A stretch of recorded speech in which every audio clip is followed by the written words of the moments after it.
सावधान। णमो अर्हन्ताणं णमो सिद्धाणं णमो आयर्याणं णमो उवच्छायाणं णमो लोहि सवसाहुणम्।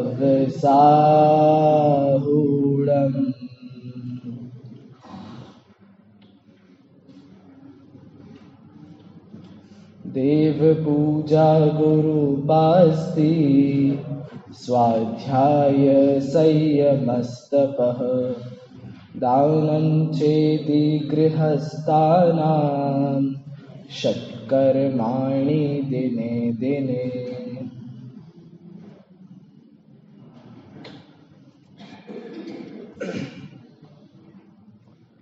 देव पूजा के अंगों पर चर्चा चल रही है और सम्यक ज्ञान के अंगों पर भी हम चर्चा कर रहे हैं। तो सम्यक ज्ञान के मुख्य रूप से हम तीसरे अंग के ऊपर जोर दे रहे हैं अभी। तीसरा अंग है उभयाचार नाम का अंग, जिसमें बताया गया है कि आपको जिनवाणी के शब्दों को यथावत पढ़ते हुए उनका अर्थ भी वैसे का वैसा ही ग्रहण करना चाहिए। अब चूंकि आपको जिनवाणी के शब्दों को पढ़ने की बात कही गई है, तो इसलिए मैं भी आपसे निवेदन रोज ही करता हूँ, आज भी फिर कर रहा हूँ। पृष्ठ क्रमांक 34 जिनेंद्र अर्चना आप खोलेंगे। माना बहुत साधारण विषय है, आप सबको याद होगा, आप बचपन से ये सारी चीजें पढ़ते आ रहे हैं, लेकिन फिर भी हमें बार बार विषयों को देखने की जरूरत क्यों है? तो ये 2 दिन में आप भली भांति समझ चुके होंगे कि ये चीजें जो हम बचपन से पढ़ते आ रहे थे उसमें अब हमें कितनी नई नई चीजें दिख रही हैं। हमने कभी पहले नहीं विचार किया होगा पूजा पीठिका के बारे में, पीठिका किसे कहा और वो सारी बातें। नमोकार मंत्र के बारे में हमने वैसा विचार नहीं किया होगा। चत्तारी मंगल पाठ फिर हमने देखा, तो उसमें भी हमने ऐसी बातें नहीं विचारी होंगी कि मंगल उत्तम और शरण कैसे बना जाता है।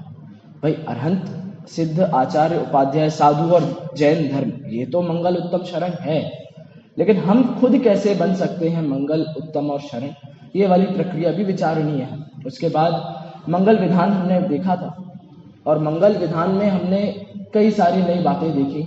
णमोकार मंत्र की महिमा देखी, मतलब पंच परमेष्ठी की महिमा।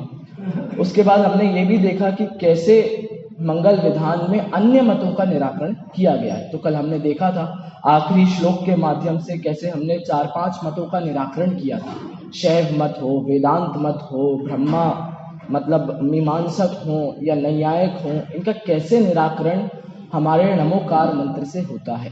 न केवल नमोकार मंत्र से, 5 परमेष्ठियों से ही निराकरण इनका होता है। इसीलिए 7वें छंद को विघ्न अन्य मतों का खंडन कैसे होता है उसमें भी है।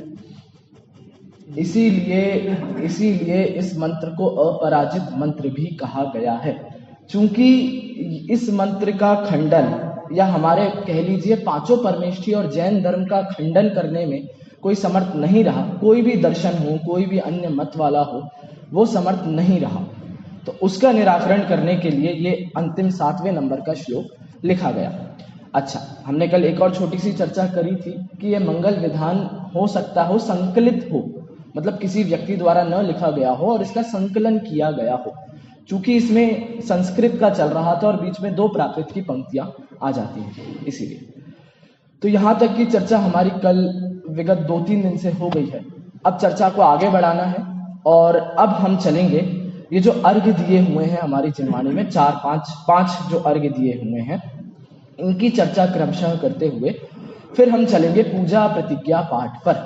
तो आज मुझे लगभग पूजा प्रतिज्ञा पाठ तो शुरू करना ही है, मतलब मैं ये सोचकर बैठा हूँ, क्योंकि जिस गति से हम चल रहे हैं उस गति से मुझे पूरा स्वस्ति परमर्षि मंगल पाठ तक आपको पढ़ाना है, चर्चा करनी है आपके साथ, तो हो जाएगी। चलिए करते हैं अपन शुरू। पृष्ठ क्रमांक समझा तो 7वें छंद का मंगल विधान। ठीक है, देखिए 7वां छंद देखिए मंगल विधान का पृष्ठ क्रमांक 34। अन्य मतों का खंडन कैसे होता है। देखिए लोग लगे थे।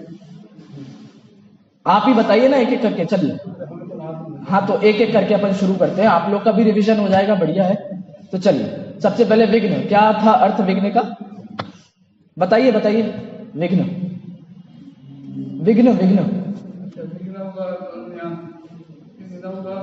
विघ्नों का और हमारी समूह का। हाँ, औघ, विघ्न के बाद है औघ। औघ का मतलब क्या होता है? अघोरी। तो जो अघोरी मत वाले हुए हैं उनकी बात है। उसके बाद प्रलय, प्रलय से क्या लिया? वो भी एक मान्यता है ऐसी कि सब प्रलय को प्राप्त हो जाएंगे सामायिक समय। हाँ, ये है ब्रह्मा मतलब वेदांत मत। उनके यहाँ ऐसी मान्यता है कि 4 युग होने के बाद एक प्रलय काल आता है और उस प्रलय काल में संपूर्ण प्रकृति ब्रह्मा में लीन हो जाती है, तो ये प्रलय होता है, वेदांत मत। बहुत बढ़िया। अगला क्या है? शाकिनी, शाकिनी भूत, बिल्कुल सही। तंत्र शास्त्र के अनुसार शाकिनी, डाकिनी, भूत, पिशाच ये सब किसके सहायक माने गए? काली माता के सहायक माने गए।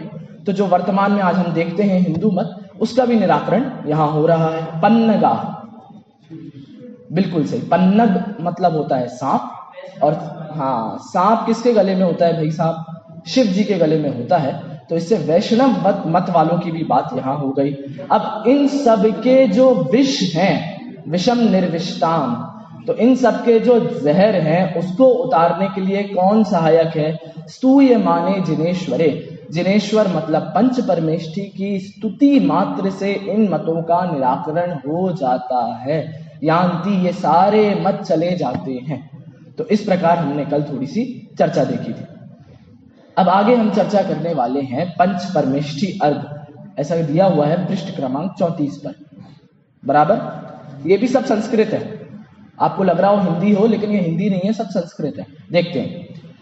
उदक चंदन तंदुल पुष्प कैष्ठरु सुदीप सुधूप फल कई धवल मंगल गान रवा कुले जिन गृहे परमेष्ठि महं यजे। देखिए सबसे पहले यहाँ बात की जा रही है अष्ट द्रव्यों की, कि भाई अष्ट द्रव्य होते हैं और इन अष्ट द्रव्यों से अब मैं तमाम लोगों की पूजा करने वाला हूँ, जिसमें जिनवाणी आने वाली है, जिनेंद्र भगवान आने वाले हैं, उनके 1008 नाम आने वाले हैं, उनके पंच कल्याणक आने वाले हैं। तो इन अष्ट द्रव्यों के माध्यम से मैं इनकी पूजा करना प्रारंभ करने वाला हूँ। हमने कल देखा था ये विधान है, विधान मतलब ये प्रक्रिया बता रहे हैं कि एक एक करके आप क्या क्या करें। तो किसी को यदि पूजन करने की प्रक्रिया भी जाननी हो तो यही प्रक्रिया है।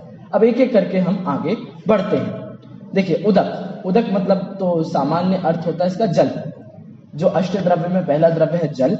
चंदन, तंदुल मतलब चावल, अक्षत, पुष्प और पुष्प कही, पुष्प कही मतलब पुष्पों के द्वारा, मतलब जल, चंदन, तंदुल और पुष्पों के द्वारा।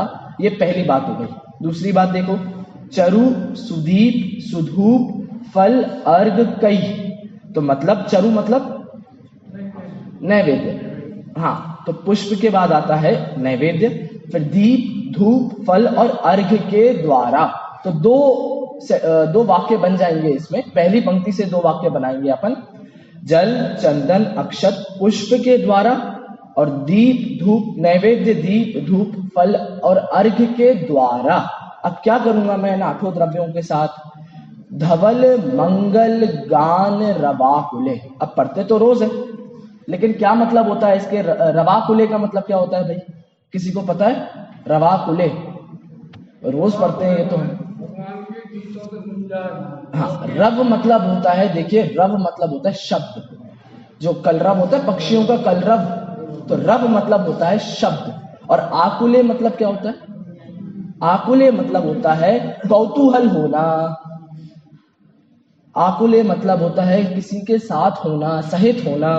तो जिनेंद्र भगवानों के गुणगानों से सहित होना। तो अब आप देखिए कितनी सुंदर बात है ये, कि हमारे जिन मंदिर का स्वरूप बताया है इन छंदों में, कि आपका जिन मंदिर कैसा होना चाहिए। जिन गृह, जिन गृह लिखा है मतलब जिनेंद्र भगवान का गृह। क्या होता है जिनेंद्र भगवान का घर?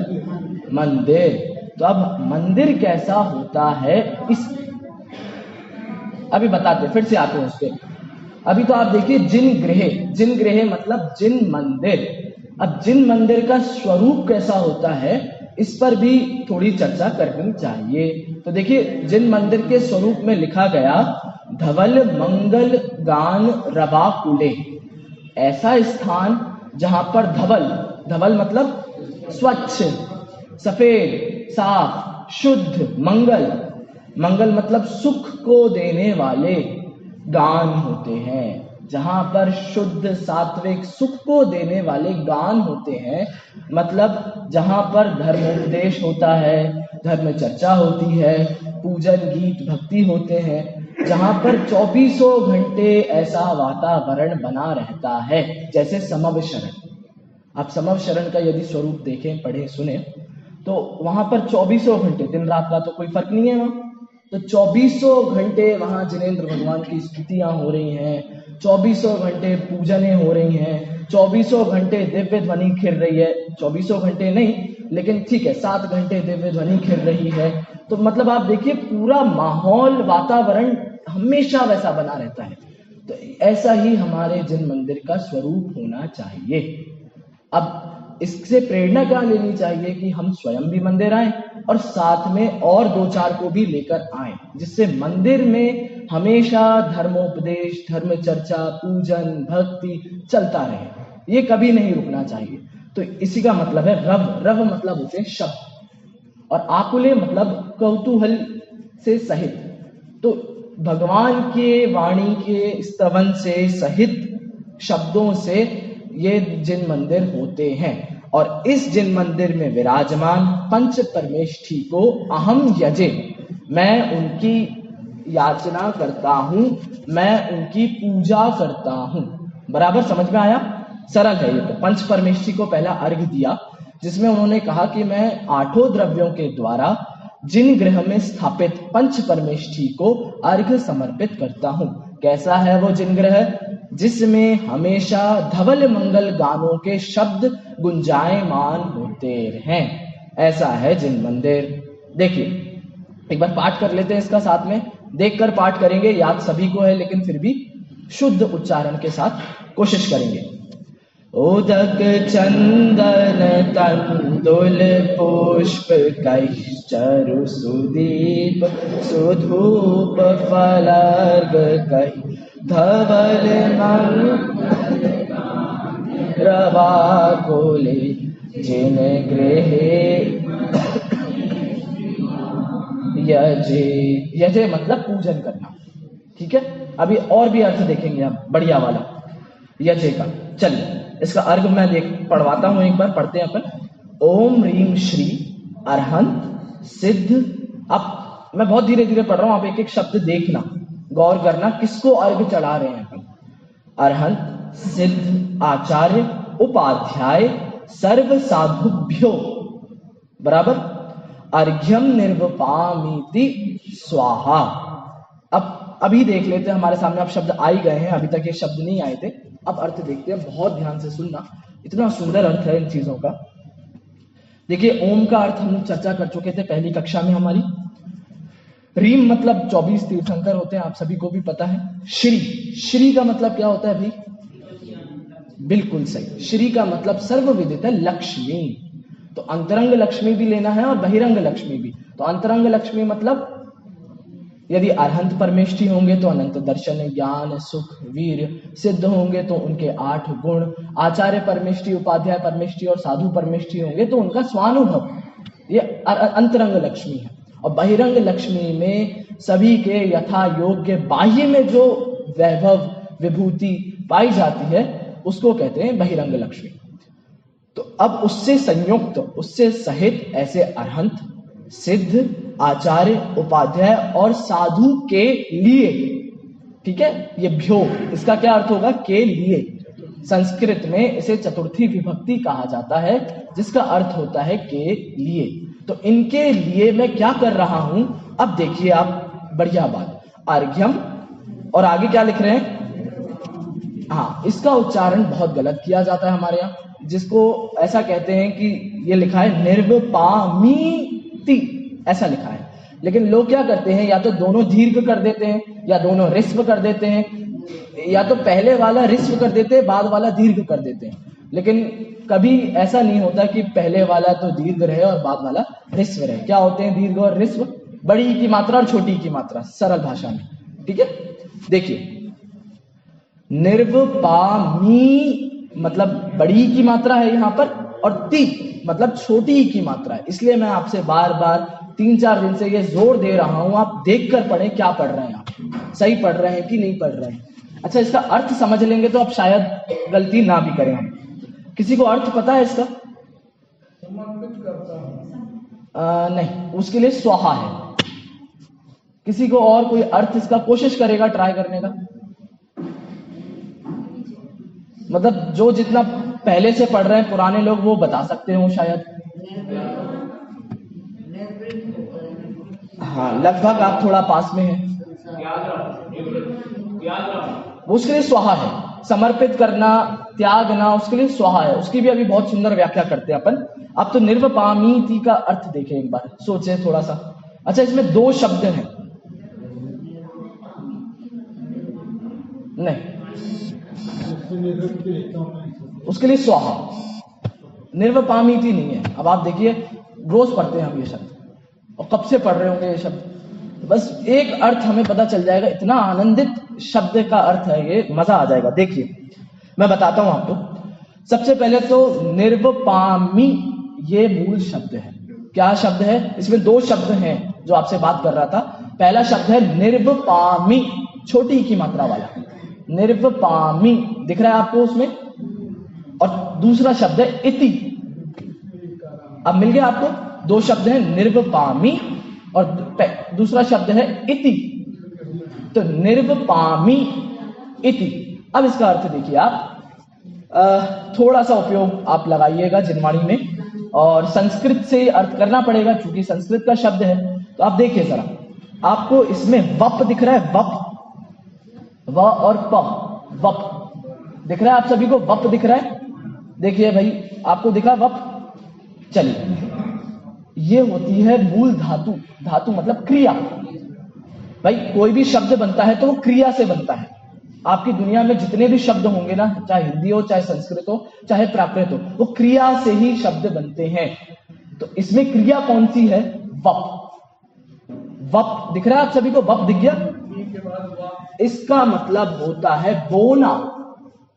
आप बीज बोते हो ना जमीन में, तो बोने का अर्थ होता है ये वप। वप का अर्थ होता है बोना। अब कोई अर्थ बता सकता है क्या? कोई ट्राई करना चाहेगा? वप मतलब होता है बोना। नहीं,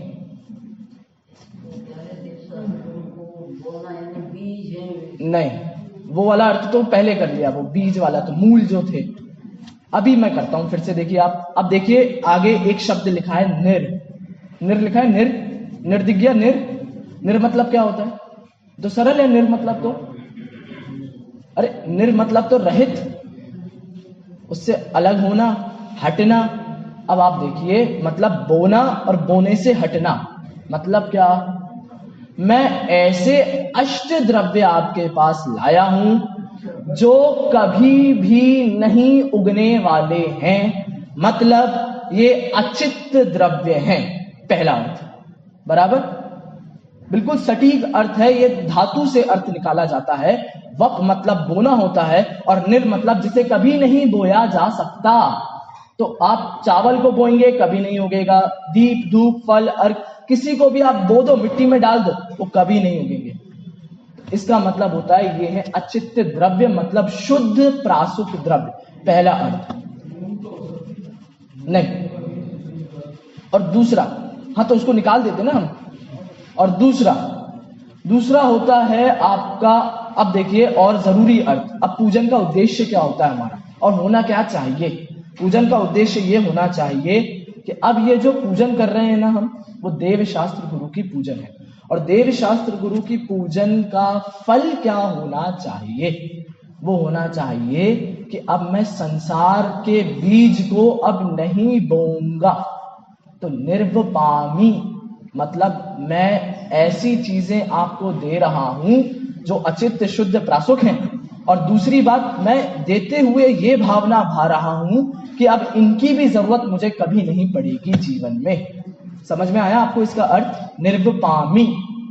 अब इति मतलब होता है इस प्रकार।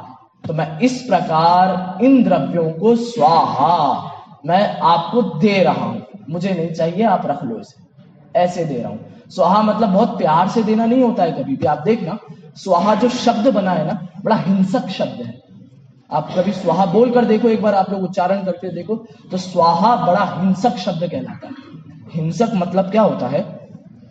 आप किसी भी चीज का त्याग कर रहे हो तो इसलिए कर रहे हो कि अब आपकी उसको जरूरत ही नहीं है, मतलब आपको उसकी जरूरत अब बची नहीं है, या आप उसको निरर्थक मानते हो अपने जीवन में। तो ये 8 द्रव्य भी, वैसे तो ये 8 द्रव्य का क्यों लिया जाता है, इसका भी मनोविज्ञान बहुत अच्छा है कि यही 8 द्रव्य क्यों, इनसे हमारा जीवन चलता है, इसके बिना हम रह नहीं सकते, इन 8 द्रव्यों के बिना।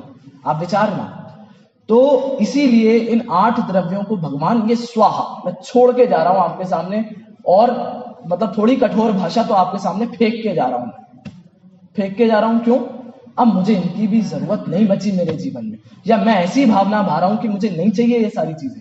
अब इसका मतलब ये नहीं है कि हम आदर नहीं करें, बस सम्मान पूर्वक नहीं दें। अब राजा के सामने आप कोई चीज का त्याग करके जाते हो तो ऐसे फेंकना मतलब फेंक के थोड़ी ना जाते हो, उसके सामने रख कर जाते हो, लेकिन भावना तो यही भाते हो कि अब मुझे नहीं चाहिए, आप रख लो आपके लिए। बस यही भावना है अष्ट द्रव्यों को समर्पित करने की। समझ में आया आपको? निर्वपामी का अर्थ, ये मूल शब्द है निर्वपामी, और इसमें इति जुड़ गया तो वो मां की मात्रा जो छोटी ई की थी वो बड़ी ई की हो गई, संधि हो जाती है, दीर्घ संधि।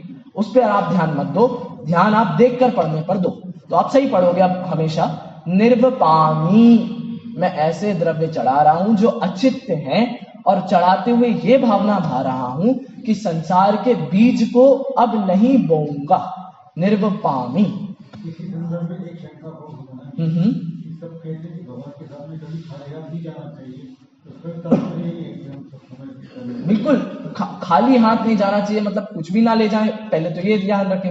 और दूसरी बात है, मेरा जीवन चलता किन पर है? इन चीजों पर ही चलता है। तो मैं आपको ये चीजें समर्पित कर रहा हूं, मतलब मैं अपना जीवन भी आपको समर्पित कर रहा हूं, मैं आपके लिए डेडिकेटेड हूं, समर्पित हूं आपके लिए। आप जैसा जो रास्ता बताओगे मैं उस पर चलने तैयार हूं। ये बात श्रद्धा का प्रतीक है। ये आपकी श्रद्धा कितनी दृढ़ है जिनेंद्र भगवान के प्रति, उसको बताती है ये चीजें। हाँ, मैं बताया ना, अपना जीवन 8 द्रव्यों के आसपास ही घूमता है, इसलिए मैंने होमवर्क दिया, आप विचारो इसको कैसे चलता है। वो हिंसा वाला होमवर्क हो गया क्या भैया? 6 प्रकार की हिंसाएं, 6 प्रकार की हिंसाएं देखी किसी ने? कोई बात नहीं, अब 6 प्रकार की हिंसा भी देखना, और अब 2-2 के जोड़े बनाकर भी हिंसाएं देखना है। करीब 15 प्रकार की वो हिंसाएं होंगी। कैसे, समझ गए ना आप लोग? पृथ्वी कायक, जल कायक, पृथ्वी कायक अग्नि कायक, पृथ्वी कायक वायु कायक, पृथ्वी कायक वनस्पति कायक। ठीक है, अब फिर ऐसे ही वायु के साथ, ऐसे ही जल के साथ, ऐसे ही अग्नि के साथ, ऐसे ही वनस्पति के साथ, जैसे जोड़े बनाओ और हिंसाएं देखो। अब जो पहली कक्षा में नहीं थे उनको तो कुछ समझ में नहीं आएगा, लेकिन जो थे उनके लिए फायदा है, तो आप लोग फायदे का लाभ उठाओ और हम आगे चलते हैं। अच्छा, समझ में आया आप सभी को? निर्वपामी इति और स्वाहा। स्वाहा मतलब मैं त्याग रहा हूं, मुझे नहीं चाहिए इन चीजों को, स्वाहा, जाओ ऐसे। चलिए आगे पढ़ते हैं हम। अब होगा क्या, ये सारे बिल्कुल सब सेम लिखे होंगे, सिर्फ एक एक शब्द बदलेगा, अपने प्रयोजन के हिसाब से एक एक शब्द बदलेंगे हम। देखिए अगला है पंच कल्याणक अर्घ। उदक चंदन तंदुल पुष्प कैश्चरु सुदीप सुधूप धवल मंगल कुले जिन गृहे जिन कल्याणक महम यजे।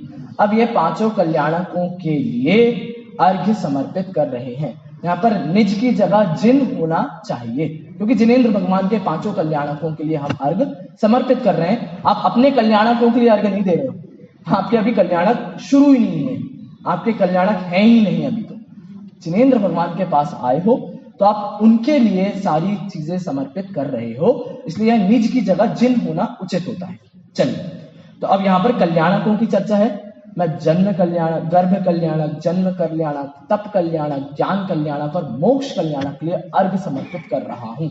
अब कभी भी हम ये बात करें ना, अर्घ समर्पित कर रहा हूं, इसका मतलब है मैं अर्घ को छोड़कर जा रहा हूं।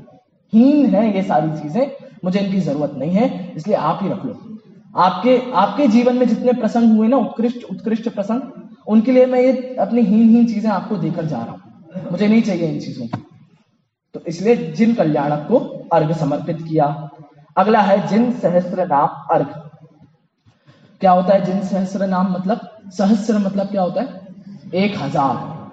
तो 1008 नाम जो प्रसिद्ध हैं जिनेंद्र भगवान के, किसी ने पढ़े आज तक 1008 नाम?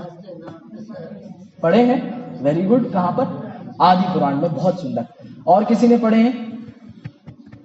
सबने पढ़े हैं। यदि सिद्ध चक्र मंडल विधान सभी ने अटेंड किया हो तो सभी ने 1008 नाम पढ़े होंगे। अब ये अंत के जो विधान पूजा है, उनके अर्घों में 1008 नामों के अर्घ हैं, तो आखिरी पूजा में। बिल्कुल। तो अब पढ़ो तो एक बार आप ध्यान से पढ़ना कि कैसे कैसे नाम दिए जिनेंद्र भगवान के, और आज हम कितने संकीर्ण बुद्धि से जिनेंद्र भगवान को देखते हैं कि जिनेंद्र भगवान महेश्वर नहीं हो सकते, जिनेंद्र भगवान ब्रह्मा नहीं हो सकते, विष्णु नहीं हो सकते, महेश नहीं हो सकते, सारे नाम दिए उसमें 1008 नाम। आपको बताऊं, अर्धनारीश्वर किसका नाम है? उनके यहाँ शंकर जी का, अपने यहाँ जिनेंद्र भगवान का नाम है अर्धनारीश्वर। मतलब बिल्कुल अरहंत भगवान का नाम है अर्धनारीश्वर। अब कैसे, कौन सी नारी के ईश्वर हैं और आधे ईश्वर हैं, या आधी नारी के ईश्वर हैं, वो उसकी अलग बढ़िया व्याख्या, सुंदर व्याख्या है, वहां पर आपको देखना चाहिए।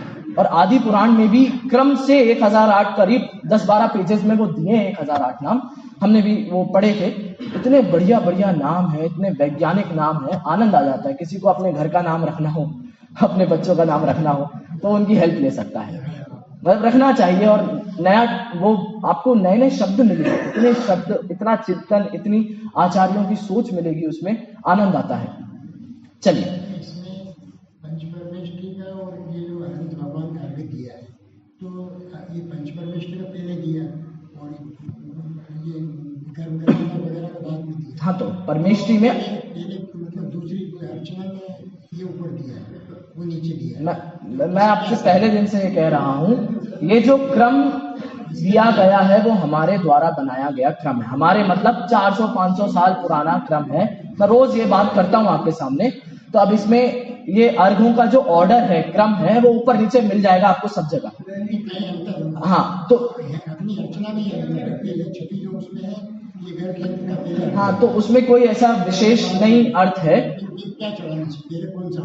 अब तो मेरे हिसाब से 5 परमेष्ठियों का पहले चढ़ाकर फिर प्रत्येक परमेष्ठी के हिसाब से आप कर सकते हैं। बिल्कुल। चलिए, अगला है जिन सहस्त्र नाम अर्घ। देखते हैं।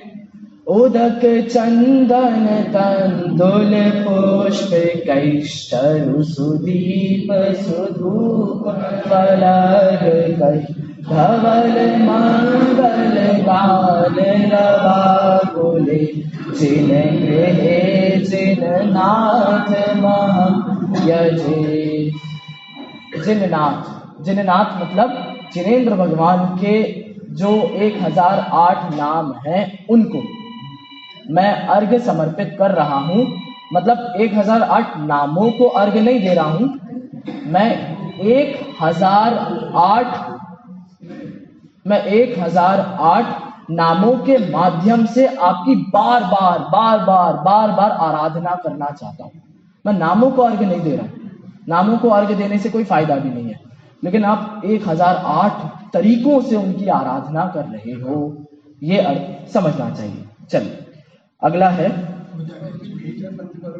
हाँ, ये पंच परमेष्ठी वाला फिर से छप गया है इसमें। हाँ, अब आप गुण भी कह सकते हैं 1008। वैसे गुण नहीं, अलग अलग कॉम्बिनेशंस बनाकर, जैसे मैं अर्धनारीश्वर की आपसे बात कर रहा था, तो उसमें आधे अरियों को जिसने घात कर दिया है, मतलब 4 घातिया कर्मों को जिसने नाश कर दिया, ऐसे बहुत सारे कॉम्बिनेशंस बनाकर उनके स्वरूप के, उनके गुण के, उनकी पर्याय के, उसके हिसाब से सारे नाम रखे गए। तो इसलिए 1008 नामों की पूजा नहीं है, या नामों को अर्घ नहीं है। 1008 नामों के माध्यम से 1008 तरीके से पूजा करना है जिनेंद्र भगवान की। चलिए अगला है जिनवाणी के लिए अर्घ। उदक चंदन तंदुल पुष्प कैश्चरु सुदीप सुधूप फलर्घ कै कवल मंगल गान रवाकुले जिन गृह जिन सूत्र महं यजे। सूत्र मतलब सूत्र पाहुड़ भी एक पूरा लिखा गया, आचार्य कुंद कुंद देव ने लिखा। और सूत्र मतलब होता है वाणी, दिव्य ध्वनि, वचन। ठीक है, तो सूत्र मतलब जिनवाणी के लिए यह अर्घ दे रहे हैं। देव शास्त्र गुरु हमने पहले दिन ही चर्चा करी थी, हमारे पीठ हैं, ये हमारे आधार हैं, तो उनके लिए यह अर्घ समर्पित है। हाँ, रब मतलब होता है शब्द। हाँ, रब मतलब होता है शब्द, और आकुले मतलब गुंजायमान, कोलाहल से सहित।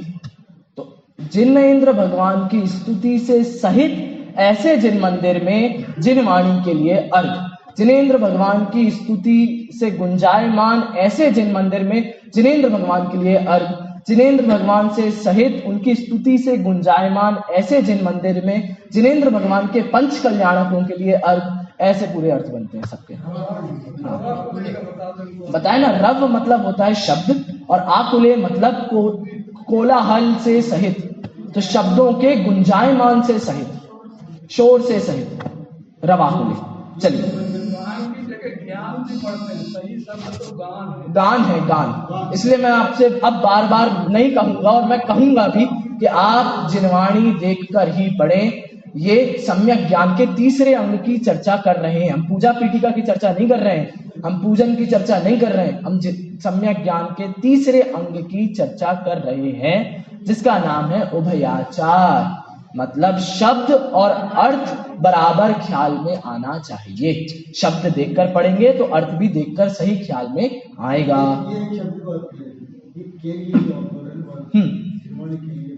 ये चतुर्थी विभक्ति होती है संस्कृत के हिसाब से। आप देखें, फेंक के जा रहे हैं, मैंने तब भी कहा उनके लिए दे रहे हैं, हमें इसकी आवश्यकता नहीं है। फेंकने का शब्द अच्छा नहीं, मैंने आपको पहले कहा थोड़ा कठोर शब्द है, लेकिन आप भावना पकड़िए। फेंकना बिल्कुल, मैंने पहले ही कहा ये कठोर शब्द है, अच्छी बात नहीं है। आप फेंक के जा रहे हो, मैंने कहा भी आप राजा के सामने जाओगे तो ऐसे फेंक कर नहीं आओगे। और ये भी कहा कि ये तो आदर देना है, इसका मतलब ये नहीं है कि आप ऐसे फेंक के चले जाओगे, ये वाली बात नहीं है। आप भाव समझिए इसका। फेंकना मतलब नहीं, देखिए आप समझिए, के लिए मतलब हमेशा ये वाली बात नहीं होती है। भाई मैं आपके लिए कुछ सामान लाया हूं, अब आपको चाहिए हो तो ले लो, नहीं चाहिए हो तो आप रखा रहने दो, हमें क्या। हमारी भावना थी आपको हम कुछ उपहार दें, तो हमने आपको ये सारी चीजें लाकर दे दी। ये हमारा जीवन, मेरा जीवन इससे चलता था, ये सारी चीजें आपके लिए मैंने समर्पित कर दी। आपको चाहिए आप लो, नहीं चाहिए मत लो, ये यहीं रहने दो, अब मैं इसके तरफ वापस नहीं देखूंगा। स्वाहा मतलब मैं आपको वो भावना पैदा करवाना चाहता हूं। स्वाहा मतलब बहुत अच्छी बात नहीं है, या बहुत अच्छी चीजों के लिए नहीं दे रहे हैं, या ऐसी चीजें नहीं दे रहे हैं, या देते समय ये भावना नहीं कर रहे हैं कि मैं वापस इन चीजों को लेने आ जाऊंगा आपके पास। मैंने फेंकना शब्द आपके लिए इसलिए आपके सामने रखा कि आपके मन में वो भावना आनी चाहिए कि ये सब निरर्थक है, मुझे नहीं चाहिए ये 8 द्रव्य भी, इसीलिए स्वाहा। अब नहीं चाहिए, आपको लेना हो आप लो, नहीं लेना हो मत लो, रखे रहने दो, जिसको चाहिए वो ले जाएगा। लेकिन मैंने अब मेरे जीवन से ये सारी चीजें निकाल कर रख दी है, या मैंने मेरा जीवन आपके लिए रख दिया है, सीधी सी ये बात है। ठीक है, बिल्कुल बिल्कुल उचित है। अच्छा, दूसरा एक नियम भी होता है, संस्कृत का नियम भी है, बता देता हूं आपको, जिसको को याद रहे नहीं रहे। नियम ये है, नमः, स्वस्ति, स्वाहा, ये 3 शब्दों के साथ चतुर्थी विभक्ति आती है। ठीक है, नमः, स्वस्ति, स्वाहा, इन 3 शब्दों के साथ चतुर्थी विभक्ति आती है, इसीलिए भी यहाँ चतुर्थी विभक्ति का प्रयोग किया गया है के लिए। तो मैं जिनेंद्र भगवान के लिए यह अर्घ लाया हूं। ऐसा जैसा है ना, तो ये चतुर्थी है। कौन सा? चतुर्थी बोला ना, स्वाहा शब्द के साथ में लगा है, अभी आ रहे हैं उसके अर्घ पे आ रहे हैं अभी हम। तो जिनवाणी को हमने अर्घ समर्पित किया। अगला देखिए आप, जिनवाणी का अर्घ देखते हैं हम। ओम ह्रीं श्री जिन मुखोद्भव सरस्वती देव्यै, मूल शब्द क्या है? देवी, सरस्वती देवी मतलब जिनवाणी, और चतुर्थी विभक्ति लगने के बाद बनता है देव्यै। देव्यै मतलब सरस्वती माता के लिए ये अर्घ समर्पित कर रहे हैं। चलिए अगला है, ये हिंदी में इसको दे दिया है, तो हाँ वो रिपीट मतलब हिंदी में दिया है इसको। चलिए अब मेरी प्रतिज्ञा थी कि मैं पूजा प्रतिज्ञा पाठ तक पहुंचूंगा, तो मैं चर्चा अब इसकी चालू करते हैं। तो ऐसे क्रम से जिनेंद्र भगवान, उनके पांचों कल्याणक, पांचों परमेष्ठी, उनके नाम और शास्त्र, मतलब कुल मिलाकर देव शास्त्र गुरु को भली भांति अर्घ समर्पित करके, अर्घ देकर अब हम आगे बढ़ रहे हैं और कुछ प्रतिज्ञा कर रहे हैं। अब किसकी प्रतिज्ञा कर रहे हैं? ये विधान किसका था? अच्छा, विधान किसका था? हाँ, मंगल विधान था, जो हमने पहले कल देखा था। मंगल विधान मतलब सुख की प्राप्ति के लिए कुछ एक तरीका था, उस तरीके को प्राप्त करने की अब प्रतिज्ञा कर रहे हैं। तो अब लिखा गया पूजा प्रतिज्ञा पाठ, मतलब मैं पूजा करने की एक प्रतिज्ञा करूंगा आपके सामने। तो अब हम सब भगवान के सामने प्रतिज्ञा करने वाले हैं, और प्रतिज्ञा का नियम आपको पता होता है, प्रतिज्ञा नहीं भंग करनी चाहिए। तो अब वो प्रतिज्ञा हम प्रारंभ करते हैं आज। देखिए अच्छा, आपको यदि मैं संस्कृत और कोई जानकार रुचि वाला हो तो मैं उसकी दृष्टि से और अपने रिवीजन की दृष्टि से भी आपको बताना चाहूंगा। ये जो हमने पहले अभी 5 अर्घ पढ़े ना, उनके छंद कौन सा है, छंद का नाम क्या है? जैसे कल हमने अनुष्टुप छंद देखा था मंगल विधान में, वैसे इस छंद का नाम है द्रुत विलंबित नाम है। जिसको याद रहे सो रहे, नहीं रहे तो नहीं रहे, कोई बात नहीं, लेकिन ये विषय याद रहना चाहिए, अंदर जो उसमें लिखा है। चलिए अब ये आ रहा है हमारे सामने पूजा प्रतिज्ञा पाठ, पृष्ठ क्रमांक 35, जिनेंद्र अर्चना। इसका छंद है वसंत तिलका। वसंत तिलका मतलब जैसा भक्तामर पढ़ते ना, भक्तामर, उसी लय में इसको पढ़ना चाहिए। देखते हैं।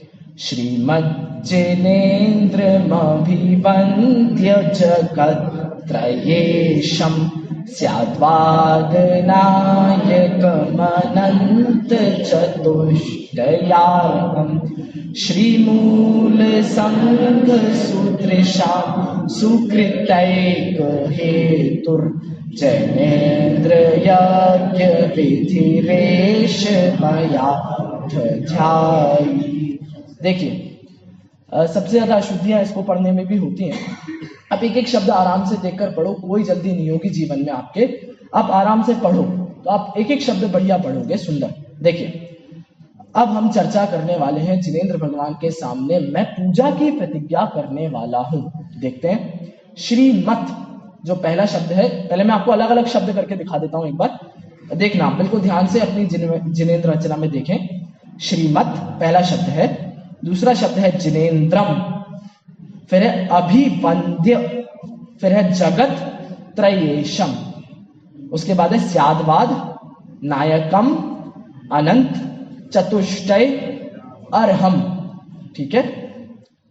श्रीमूल संघ सुदृशाम, सुकृत एक हेतु, सुकृत एक हेतु, हेतु के बाद विसर्ग आता है इसमें, मतलब छपा नहीं है तो वो नीचे रेफ लग जाएगी, जैनेन्द्र में ऊपर रेफ लग जाएगी तो हेतुर हो जाएगा, हेतु। जैनेन्द्र अगला है यज्ञ, फिर है विधि, वो विधि के बाद र लिखा है ना, र, वो र नहीं है, वो विसर्ग है। नियम बनते हैं संस्कृत के, वो विसर्ग है। तो विधि, एषः, एषः विसर्ग इसमें भी आता है, और चूंकि विसर्ग गायब भी हो जाता है तो इसमें गायब है। मया मेरे द्वारा, अभ्यधायी बराबर। अब अर्थ देख लेते हैं हम इसका जल्दी से, बहुत सुंदर अर्थ है। श्रीमत, वापस से श्री आ गए हमारे सामने। श्री मतलब लक्ष्मी, अंतरंग और बहिरंग लक्ष्मी। लेकिन मत मतलब क्या होता है? श्रीमत, मत मतलब क्या होता है? मान, मान मतलब क्रोध, मान, माया, लोभ वाला मान, तो सहित। जैसा धनवान होता है, बुद्धिवान होता है, बुद्धिमान होता है, ऐसे ही ये होता है श्रीमान। श्रीमान लगाते हैं हम सभी अपने नाम के आगे, तो श्रीमान लगता किसके नाम के आगे? जिसके पास लक्ष्मी हो। ये वाली लक्ष्मी नहीं, वो अंतरंग और बहिरंग लक्ष्मी वाली लक्ष्मी, तो वो होता है श्रीमत। मतलब जिनेंद्र भगवान ऐसे हैं जिनके पास ये लक्ष्मी है। श्रीमत जिनेंद्र, जिनेंद्र मतलब आप सभी को पता है, हाँ वो संस्कृत की संधि, हाँ वो तृतीय वर्ण हो जाता है उसमें। चलो क्या कह रहा था मैं आपसे? जिनेंद्र, जिनेंद्र का क्या अर्थ होता है? आदता बन जाता है। ये जो होता है त, जो होता है ना त, उसका तृतीय वर्ण च छ ज ये हो जाता है, तो ये संधि होती है। संस्कृत का नियम है, संधि होने के कारण वो आधे त हलंत का ज हो जाता है, इसलिए श्रीमद ऐसा आ जाता है। चलिए मैं कह रहा था जिनेंद्र किसे कहते हैं भाई?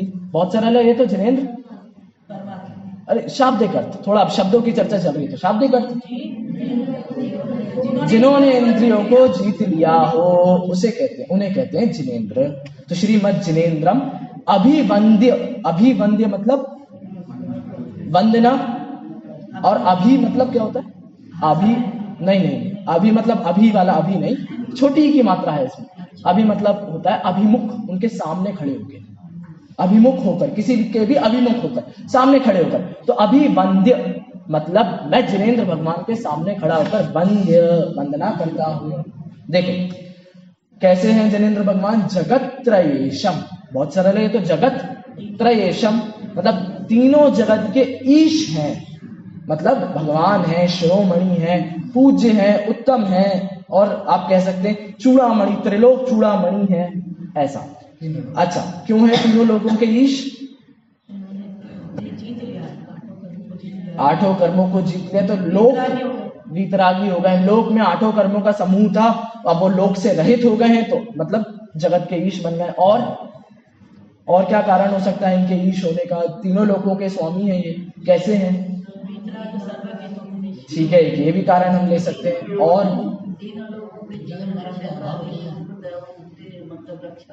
ठीक है, रक्षा का भाव और जन्म मरण का अभाव, और बिल्कुल सही, ये भी राग मोह से रहित। और बहुत सरल अर्थ है, एक तो रह गया वो अभी आएगा। और एक बहुत सरल अर्थ है, तीनों लोगों के ईश हैं, क्यों है? आपने कईयों बार सुना होगा ये तो। हाँ, जो तीनों लोगों में अपने अपने श्रेष्ठ हैं, वो जब इनके सामने झुकते हैं तो आप समझिए वो कितने बड़े आदमी होंगे। बस 100 इंद्रों से वंदित जो स्वयं हैं, वो आप देखिए कितने महान होंगे। भाई अधोलोक में कौन है? असुर कुमार जाति के देव, नाग कुमार जाति के देव। ऊर्ध्वलोक में सौधर्म इंद्र आदि हैं। मध्य लोक में चक्रवर्ती, त्रियंचों में अष्टापद्य सिंह। तो जब ये सब उनके सामने झुक रहे हैं तो आप समझिए वो कितने बड़े आदमी होंगे। तो इसीलिए कहा जाता है तीनों लोकों के जो ईश हैं, ऐसे जिनेंद्र भगवान। अब देखिए और कैसे हैं जिनेंद्र भगवान? ये सारी जिनेंद्र भगवान की स्तुति है। आपको लगता हो ये कुछ और हो, कुछ भी नहीं है, स्तुति है, इतनी बढ़िया स्तुति है। देखिए, स्यादवाद नायक, कौन होते हैं नायक? नायक कौन होते हैं? हीरो, हीरो होते हैं हीरो। नायक मतलब होता है हीरो। हीरो कहो या यहाँ आप कहो, नायक मतलब होता है लीडर, पथ प्रदर्शक, आपको रिप्रेजेंट करने वाला, वो होता है नायक। और ये किसको रिप्रेजेंट करते हैं? ये स्यादवाद को।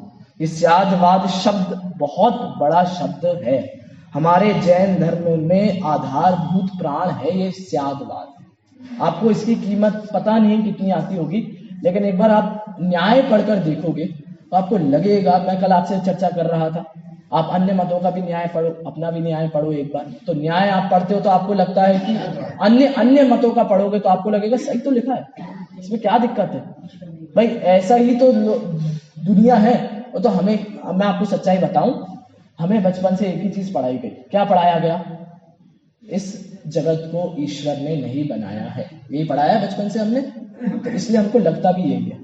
अब एक बार आप अन्य मतों के न्याय पढ़ के देखो, आप ये सिद्ध कर दोगे कि ईश्वर को, जगत को तो ईश्वर नहीं बनाया है, आपको लगने लगेगा, जगह जगह लगने लगेगा या सच में कोई एक सर्वशक्तिशाली है जो हमें बनाया है, जो सब संचालित करता है, आपको लगने लगेगा। लेकिन उससे बचने के लिए ये स्यादवाद शब्द आया। ये स्यादवाद, कल मैं कह रहा था आपसे, हमारे न्याय में हमारे शब्द एक भी नहीं है, हमने सब दूसरों से लिए। कल मैंने आपको बताया था प्रमाण, प्रत्यक्ष, परोक्ष सब दूसरों के हैं, स्मृति, प्रत्यविज्ञान, तर्क, अनुमान, आगम सब दूसरों के हैं, परीक्षा, मीमांसा और आप कह लें चर्चा और तत्व, पदार्थ, द्रव्य सब दूसरों के शब्द हैं। तो क्या ये शब्द जनाब दिव्यगति में नहीं आए? बिल्कुल। आप देखिए, मैं ये जब दूसरों के शब्दों की बात कर रहा हूं ना, तो ऐसे तो भगवान आदिनाथ और आदिनाथ से अनंत काल से दिव्य ध्वनि आ रही है, लेकिन हम लिपिबद्ध ग्रंथों की बात कर रहे हैं। तो जैन न्याय जो था वो बहुत बाद में लिखा गया, उससे पहले अन्य मतों के न्याय ग्रंथ लिखे जा चुके थे। तो मैं लिपिबद्ध होने की बात करता हूं आपसे। तो सबसे पहले तो अपने यहाँ के ग्रंथ लिखे गए ना? नहीं, बिल्कुल लिखे गए। देखिए, षटखंडागम जो है ये हमारे यहाँ का पहला ग्रंथ माना जाता है भी, लेकिन उससे पहले भी अन्य मतों के अब ग्रंथ, दर्शन सब पैदा होने लगे थे, आने लगे थे। अब आप कहिए अकलन, बाकी के जो न्याय लिखे गए वो षटखंडागम के बाद लिखे गए कि पहले लिखे गए? हाँ, देखिए चर्चा तो सब जगह उस समय शुरू हो ही गई थी सभी की, और कभी किसी ने आसपास लिखे भी होंगे, ऐसा प्रमाण होंगे, पक्की बात है होंगे, क्योंकि जब हमने लिखना शुरू करा था उससे पहले अन्य दर्शनों के ग्रंथ कई लिखे जा चुके थे। तो सर ऐसा तो कहते हैं कि लिपिबद्ध तो मतलब जब जैनों के हिसाब से, मतलब आचार्य धर्मसेन के टाइम से ही लिपिबद्ध हुआ, उसके पहले लिपिबद्ध था ही नहीं। देखिए मैं कह रहा हूँ ना, जैन दर्शन की ये परंपरा है। दूसरे की कहाँ से लिपिबद्ध हो सकते, लिपि का चलन ही नहीं था जो। नहीं, ऐसा मैं आपसे वही कह रहा हूँ, आप सोच रहे हैं कि जैन धर्म जो था यहीं से लिखने का चलन चालू हुआ, ऐसा नहीं। लिखने का चलन सब जगह चालू था, जैन धर्म में तब से चालू हुआ, ऐसा। मतलब उस काल उससे उन्होंने अन्य मत तो अपने जैन धर्म से निकले हुए हैं। वो तो महावीर भगवान 363 मत, वो सारी बातें हैं। आप यदि पुराण पढ़ोगे तो आपको पता चलेगा, आपने यदि अजेर यष्टव्यम की कथा पढ़ी हो, मतलब अब मैं अभी कथा का नाम बोलूंगा आप समझ जाओगे। अजेर यष्टव्यम आपने पढ़ा हो शायद, वसु, राजा वसु की कहानी पढ़ी है सबने? वो धर्म के 10 लक्षण के अर्घों में हम जिसको अर्घ चढ़ाते हैं, आपको याद है वो सारी चीजें? हाँ, तो अब ये वसु, मतलब वसु राजा नरक गए थे, क्यों गए थे? झूठ बोलने के कारण। तो क्या झूठ बोला था, क्या कहानी थी? वो अजेर यष्टव्यम की कहानी है, जिन्होंने अज का अर्थ बकरा किया था, अज का अर्थ चावल नहीं किया था, तो अब झूठ बोला और नरक गए। और ये कहानी अब फिर कभी मैं पूरी सुनाऊंगा आपको आराम से। तो मैं आपको बता रहा हूं ये मतों की स्थापना कब से हुई है, ये कहानी कब, कौन से तीर्थंकर के काल की, कोई बता सकता है मुझे? नहीं, मुनि सुव्रतनाथ भगवान के बाद की। तो अब आप मुनि सुव्रतनाथ भगवान कब हुए? महावीर भगवान से 4 तीर्थंकर 5 तीर्थंकर पहले, 4 तीर्थंकर पहले। तो हाँ, तो अब आप देखिए तब पता क्या हुआ था, तब 3, उस कहानी के मोटा मोटा हिस्सा बताता हूँ। 3 पात्र थे, जिसमें राजा वसु, एक कदम्ब और तीसरा था नारद। बराबर, राजा वसु, नारद और कदम्ब, ऐसे 3 थे। अब होता यह है कि 2 जो होते हैं उनमें लड़ाई हो जाती है कि भैया अज मतलब तो बकरा होता है, और एक कहता है अज मतलब तो चावल होता है। तो दोनों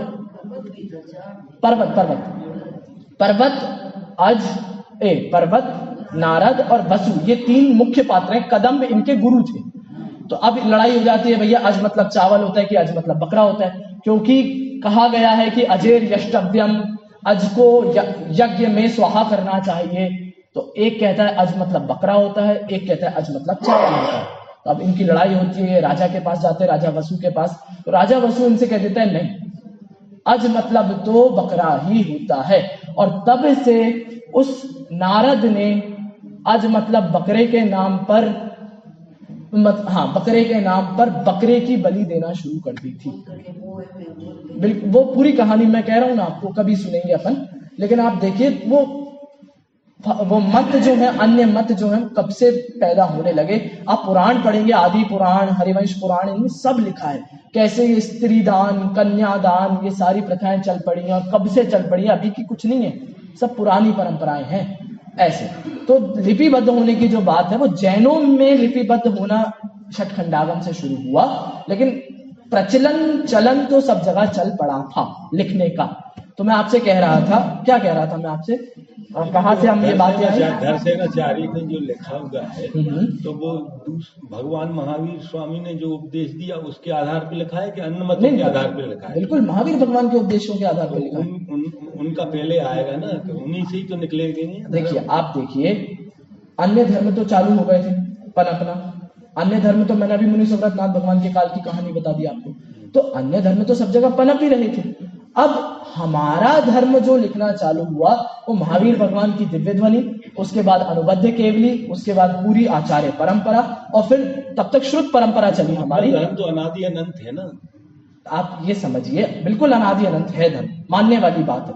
लेकिन अब चूंकि पंचम काल में अन्य धर्म भी आने ही थे, हुंडा का प्रभाव था, ग्रहित मिथ्या, नए आए हैं ना, नए आए हैं। तो अपना तो जो धर्म है वो अनादि निधन है। और पहले जी अभी चले ये नए, अभी पहले सुनो, ये जो बाकी के जो धर्म है ना, ये इसी काल में उत्पन्न हुए हैं, अन्य कालों में उत्पन्न नहीं होते। तो अपना जो धर्म है वो अनादि अनंत है। तो जो नए उत्पन्न हुए हैं, जो नए हुए हैं, तो ये अपने इनसे लिए हुए हैं, अपन ने नहीं लिए इनसे। बिल्कुल सही है, अपने से लिए हुए हैं, अपन क्यों लेंगे इनसे? और ये बात तो मैंने रखी भी नहीं। मैं आपसे सारी बातें कहना चाहता हूँ, एक बार आप मैं फिर से बोल देता हूँ आपके लिए।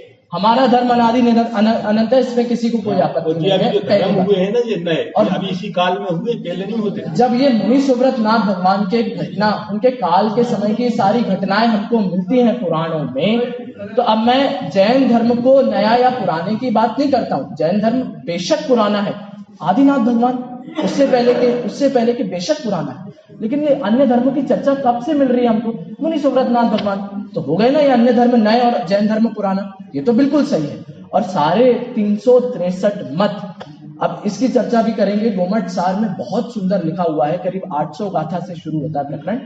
उसमें ये सारी चीजें हैं कि कैसे मारीची के जीव द्वारा ये सारी चीजें शुरू की गई। अब मारीची के जीव द्वारा शुरू की गई तो कौन से काल में थे मारीची? आदिनाथ भगवान के काल के थे। 363 मत चालू हो गए, तो सारी चीजें चल रही हैं। जैन धर्म बेशक पुराना है, और मारीची ने शुरू कहां से की ये सारी बातें? आदिनाथ भगवान की दिव्य ध्वनि से ही तो शुरू करी ना, जैन धर्म से निकले ना सारे मत। अब क्यों निकले उसकी चर्चा भी हम करने वाले हैं, स्यादवाद शब्द से। अच्छा, स्यादवाद से चर्चा शुरू हुई थी। हाँ, तो अब ये सारे मत जो हुए, आप पुराण पढ़ेंगे तो मुनि सुव्रत नाथ भगवान के काल में ये सब दिखने लगेंगे आपको। ये कैसे वेदांत मत आ रहे हैं, कैसे मीमांसक आ रहे हैं, कैसे नैयायिक आ रहे हैं, सब आपको दिखने लगेंगे मुनि सुव्रत नाथ भगवान के काल से। लेकिन आप ये समझिए, जैन धर्म में थे, लिपिबद्ध नहीं थे, ये कह रहा हूं मैं आपसे। हमारा जो न्याय ग्रंथ के शब्द थे, इसमें ये चीजें आपको नहीं मिलेंगी। लेकिन हमारे जैन न्याय ग्रंथ में क्या मिलेगा? ये स्यादवाद, ये है हमारा शब्द। सबसे पहले ये शब्दों का जो होता है उपयोग हमने लिपिबद्ध अन्य ग्रंथों में अन्य मतों ने किया। हाँ, बिल्कुल सही। ये मैंने कल आपसे बात रखी, बिल्कुल सही। कल मैंने आपके सामने सारी बातें रखी थी कि ये तत्व, पदार्थ, द्रव्य, आपको क्या दिक्कत है? दूसरों से ले लिए होंगे हमने, लेकिन व्याख्या जो हमारी है उसके कारण ये अपराजित कहलाया। आचार्य अकलंक देव, विद्यानंद जी और अपने पूज्यपाद आचार्य, इन्होंने जो समंत भद्राचार्य, इन्होंने जो व्याख्या की है, उससे ये सारे मत अपने आप खंडित हो गए। तो दम तो अब हमारे पास आ गई, हमारे पास पूरी कमांड आ गई। अब तो मतलब उसके पहले वो चीज चल रही थी, बिल्कुल सही है ना। हमने आके उस बात का खंडन किया है। खंडन किया मतलब जो चीज अस्तित्व में थी उसके पहले, आचार्यों की परंपरा के पहले, तो उस बात को खंडन किया है। मैं आपसे बार बार यही कह रहा हूँ, इन सब की उत्पत्ति, तो वो सत्य थे वहाँ, बिल्कुल। अब न्याय ग्रंथ की, इसलिए मैं न्याय ग्रंथ की उत्पत्ति आपको पढ़नी पड़ेगी, उसका इतिहास आपको देखना पड़ेगा। ये सब पहले मौजूद था, तभी तो जरूरत पड़ी हमें ये सब बातें करने की। नहीं करते नहीं तो कोई बात नहीं, आप समझिए इस बात को। चलिए, तो अब मैं आपसे बात करता स्यादवाद की। तो के समय तो भगवान राम जी हुए ना, मतलब उनका अस्तित्व था। किसका? मुनि सुरनाथ के समय अन्य मतों का बिल्कुल था ना, बिल्कुल था। ये नहीं कह सकते कि सबसे पुराना धर्म हमारा ही था। नहीं, आप कहें सबसे पुराना अनादि निधन अभी हुए ये तो हुंडा सतपणी का अनादि अनंत धर्म हमारा है, बिल्कुल सही है। लेकिन अब चूंकि अन्य मत वो 363 मत खड़े हुए ना, वो यही है, यही सारे मतों की देन है। चलिए अब स्यादवाद शब्द की चर्चा अब हम कल करेंगे, समय हमारा पूरा हो गया है। बाकी ये कैसे 363 मत, इनकी चर्चा कभी फिर कभी विस्तार से, लेकिन स्यादवाद की चर्चा और अनेकांतवाद की चर्चा आप सभी के बीच रखनी थी। चलिए 4 शब्द मैं आपको होमवर्क के लिए दे रहा हूं, आप विचार करके आएंगे। अनेकांत, अनेकांतवाद, स्यात और स्यातवाद, ऐसे 4 शब्द हैं आपके बीच में मैंने रखे। इन अनेकांत, अनेकांतवाद, स्यात, स्यादवाद, ये 4 शब्द आप विचार करके आना, और कल हम इसकी थोड़ी सी चर्चा लेके आगे की चर्चा करेंगे। चलिए सापेक्षं